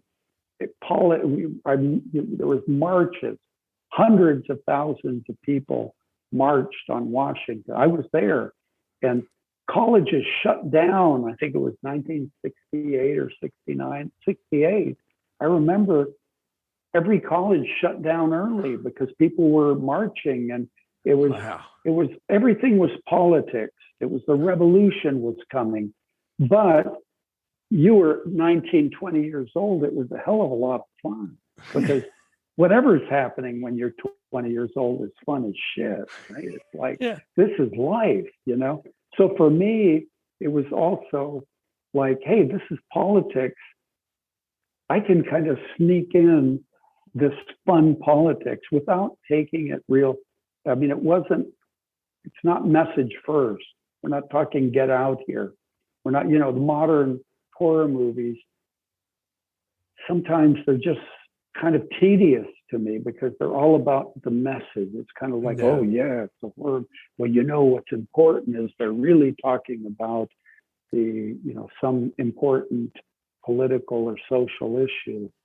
And you kind of go, well, any movie you make is going to reflect the times in which you live. But when you make that the main thing, it just means that you really don't like horror movies. Yeah. What you want is a vehicle to be important. And I think that's why George Romero's Living Dead movies sort of just kind of petered out, because the first one was just a great horror movie. Night of the Living Dead to me is the beginning of the modern era of horror. If you want to make a signpost, that's the one. That changed everything. And when he made, the Dawn of the Dead, can you think of a better tagline than when hell is full, the dead will walk the earth? I mean, that's the movie I want to see. Yeah. I don't want to see 28 days later, they put some monkey virus into people to run around and be living dead. All of a sudden the living dead went from being macabre to being, it's a social problem. It's a virus. Yeah. Think of Evil Dead, 1985, isn't it? Evil Dead? Yeah. How macabre that is. What a crazy, scary, hilarious horror movie it is. It's the year 2000 corollary, Cabin Fever. Same thing, bunch of kids go to a cabin in the woods for a holiday. Of course, on Evil Dead, you go, why the hell would anybody go to that piece of shit cabin? Except to smoke a bunch of pot. I don't know. Yeah. They don't have anywhere else to go. In Cabin Fever, they go to a cabin on a lake and you go, yeah, that sounds like a good vacation, But what's the evil? Their friend is sick and could get them sick, so they got to kill him. Yeah. How much fun is that? I don't know. Not Doesn't much. Thrill me, I must say. I'm not saying it's a bad movie. I'm just saying, if you look at the kind of theme park, the kind of thrilling movies that I grew up with, it's a bit pedestrian, or not in the filmmaking. I think Eli Roth did a good job with that. It's just that the whole, 28 Days Later I think is a very good movie. But when you see it in the timeline that leads to The Walking Dead, which is basically soap operas, except it is you a can soap kill opera. people. And it'll never end. AMC loves it so much. What happened to the sense of the macabre? Well, one thing that happened was that after Dawn of the Dead, which, Dario Argento was very much involved with, even more than Night of the Living Dead. Oh, wow. Night of the Living Dead had you remember on Night of the Living Dead, they never said how the dead came back to life. They said maybe it was because a satellite came down. Yeah. We don't know, right? But who cares? We're in a house and they're coming after us, so they're going to eat us. And the black guy ends up surviving, right? Even though the white racist was absolutely correct that they should have gone to the basement. He told them, we should go to the basement. Who said no? The black guy, the hero. Yeah. At the end, how does he survive? He goes to the basement, right? But when the sheriff comes, they think he's a zombie and they kill him. Well, even when I first saw it, the fact that he was a black actor was an important issue at that time. I mean, you got it. You identified that. And the fact that he got killed and he was black, it kind of made you feel like, yeah, the black guy survives and then he gets killed, that there's something there. And then afterwards, when the sheriff, this is Tom Savini, right? Yeah. Tom Savini created that Vietnam horror, right? And Savini, I think it was his satire where he made these redneck, I don't know whether Philadelphia, Pittsburgh, wasn't it Pittsburgh? He's from Pittsburgh. I think he's from Pittsburgh or Philly. Yeah. George Romero was Pittsburgh. It was shot in Pittsburgh. So of course it takes place in Pittsburgh, right? Outside of Pittsburgh. and you have the same kind of rednecks you would have in Georgia or Mississippi or Wyoming or wherever. These guys with guns, and they're going to see the living dead, and they're popping them like it's a sport, which for the first time you look at and you go, I buy that. I think that's what they would do. Yeah. And that's a social commentary, right? It's a satire that really kind of enriches the whole horror movie. On Dawn of the Dead, he put it in a shopping mall, and now you had people, it looked like a big satire. And I think the satire got a little more in your face, but it still had super horror scenes. The opening scene of Dawn of the Dead, when they go to the basement and the priest is trying to keep you, it's real. I mean, that's real horror. That's the good stuff.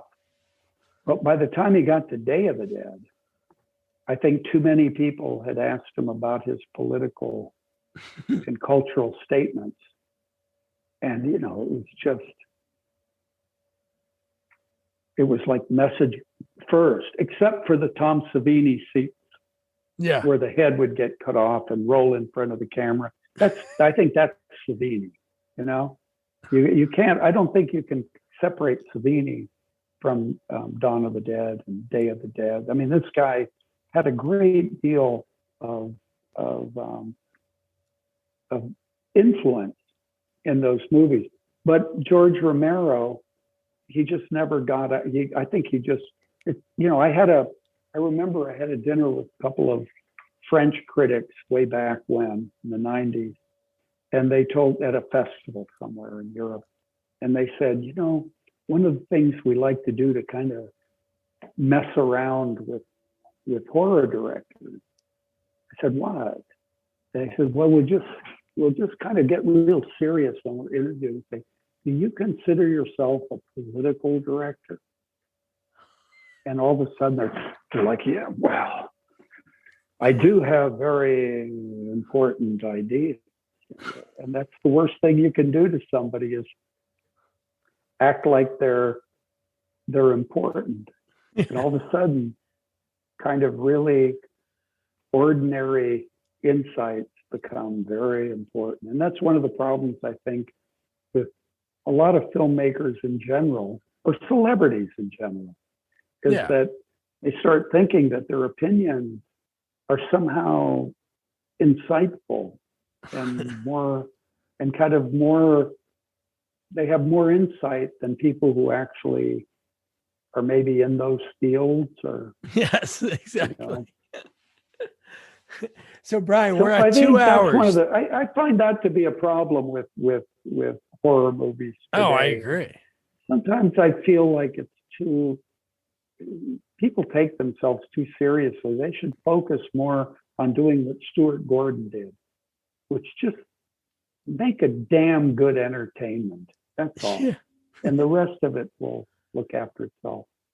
So Brian, this has been awesome. I just have 2 questions I have to ask. And I loved hearing your story. This has been so much fun. So one thing we talked about, and I love when like these moments happen when I talk to people, you talked about John Huston, the Criterion, and you're like, wow, Annie is on there. So with you, Honey, I Shrunk the Kids. Did you write that? Was that story supposed to be a horror? No, Stuart and I were having a barbecue in my backyard. And Stuart said, and we both had kids, we're both family guys. I got 4 kids, he's got 3 kids. All our kids were there. And he said, you know what? We should make a movie for our kids. Reanimator, From Beyond, that's not for kids. Well, actually just Reanimator at that time. And I said I always had this, when I was a kid, I used to lie down in the grass with little figures, like little soldiers or something. And I used to imagine what an incredible landscape it was to see the grass, to be in the grass, to see the roots of the tree, see the insects. I said, I think that would be a great kids movie, to be real small and see this. And Stuart said, yeah, that's a good idea. The kids get shrunk by their dad, who's an inventor. And we kind of talked about it. And then Stuart, because we were in Rome shooting Dolls and From Beyond, and he had a big time agent or an up and coming agent, because he had a career as a theatrical director. And some of the actors from his theater were already in Hollywood. So he got us a pitch meeting at Disney, because when we talked about the story, we said, oh, this should be a Disney movie like Flubber, or, with the Shaggy Dog and the movies we saw in the 50s with Fred MacMurray. Should put Fred MacMurray in it. And it should be a Disney movie. And we called it the Teeny Weenies. And so he got the pitch meeting for us at Disney. And so we flew back from Rome to LA for this meeting. And in the back of the plane, back then, we went on Alitalia, and there was some kind of terrorist stuff going on in Italy at that time in Rome.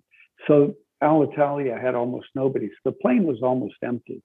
And we sat in the back, and Stuart got out his yellow pad, and we just sort of came up with the story for our pitch meeting, which, on a digression, when we got to my house, I had a guy watching my house, staying in it, and he had locked it up, and he was gone for the weekend.